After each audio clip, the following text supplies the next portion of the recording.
Assalamualaikum warahmatullahi wabarakatuh. Para sahabat channel YouTube Pos Doa yang dirahmati Allah Subhanahu wa taala. Syukur alhamdulillah kita masih bisa berjumpa lagi di channel Pos Doa ini. Channel inspirasi Islam dan keutamaan dalam beramal. Salawat dan salam tetap tercurahkan kepada junjungan Nabi besar kita, Nabi Muhammad sallallahu alaihi wasallam. Allahumma sholli ala Muhammad wa ala alihi sayyidina wa maulana Muhammad. Besar harapan dan doa saya, semoga saudaraku semua selalu diberikan kesehatan, dimurahkan rezekinya, dan dipanjangkan umurnya.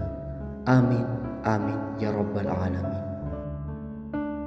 Inilah tangisan Rasulullah ketika malaikat Jibril sampaikan jika umatnya masuk neraka melalui pintu ketujuh suatu ketika.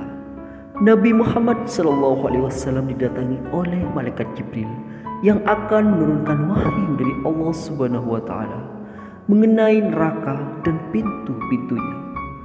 Rasulullah SAW kemudian meminta malaikat Jibril untuk menyebutkan golongan umat yang kelak akan melewati pintu-pintu neraka.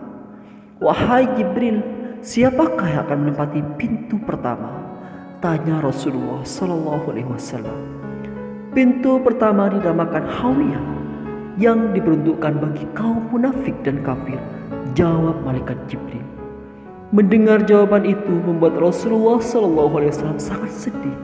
Kemudian Rasulullah SAW kembali bertanya, lalu siapakah yang akan melewati pintu kedua? Pintu kedua dinamakan Jahim, yang diperuntukkan bagi kaum musyrikin. Jelas malaikat Jibril. Bagaimana dengan pintu ketiga? Rasulullah SAW kembali bertanya. Pintu ketiga dinamakan Sakar, yang diperuntukkan bagi kaum Sohibiin atau kaum penyembah api. Jawab malaikat Jibril. Selanjutnya pintu keempat untuk siapa? Tanya Rasulullah SAW. Pintu keempat dinamakan Lada, untuk iblis dan pengikutnya. Jawab Jibril. Rasulullah SAW terdiam sejenak. Beliau berharap tidak ada satupun pintu neraka yang diperuntukkan bagi umatnya. Kemudian pintu kelima dan keenam untuk siapa? Tanya Rasulullah SAW. Pintu kelima dinamakan Khuthamah, yang diperuntukkan bagi Yahudi. Sedangkan pintu keenam dinamakan Syair, untuk kaum kafir. Jelas malaikat Jibril. Wahai Jibril, sekarang ceritakanlah kepadaku tentang pintu neraka yang ketujuh itu. Pinta Rasulullah SAW. Mendengar pertanyaan itu, malaikat Jibril sejenak diam, seperti ragu hendak menceritakannya.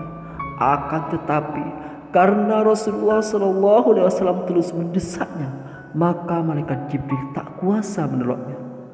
Ya Rasulullah, pintu ketujuh itu diperuntukkan bagi umatmu yang berdosa besar dan meninggal dunia sebelum mengucapkan taubat. Jelas malaikat Jibril yang sedikit ketakutan. Begitu mendengar penjelasan yang terakhir ini, Rasulullah SAW langsung pingsan seketika itu juga. Beliau tak menyangka bahwa umatnya pun disediakan tempat di neraka.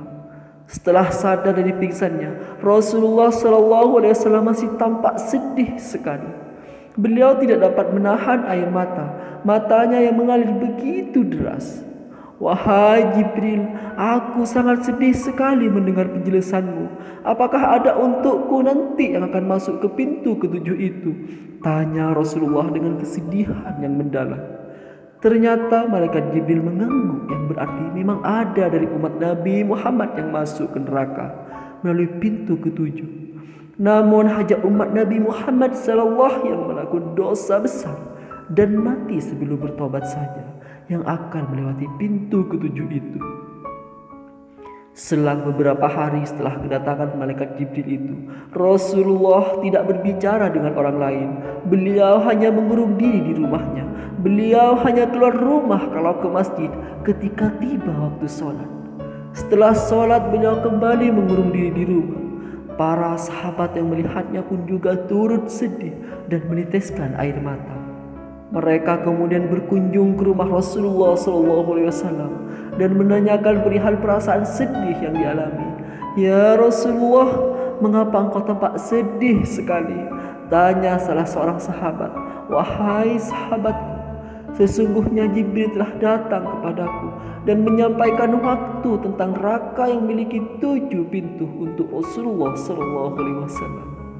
Ya Rasulullah, adakah salah satu pintu untuk kami semua?" tanya sahabat. Dengan meneteskan air mata, Rasulullah menganggukkan kepala. "Salah satu pintu itu diperuntukkan bagi umatku yang melakukan dosa besar dan mati sebelum bertaubat kepada Allah Subhanahu wa taala," ujar Rasulullah SAW.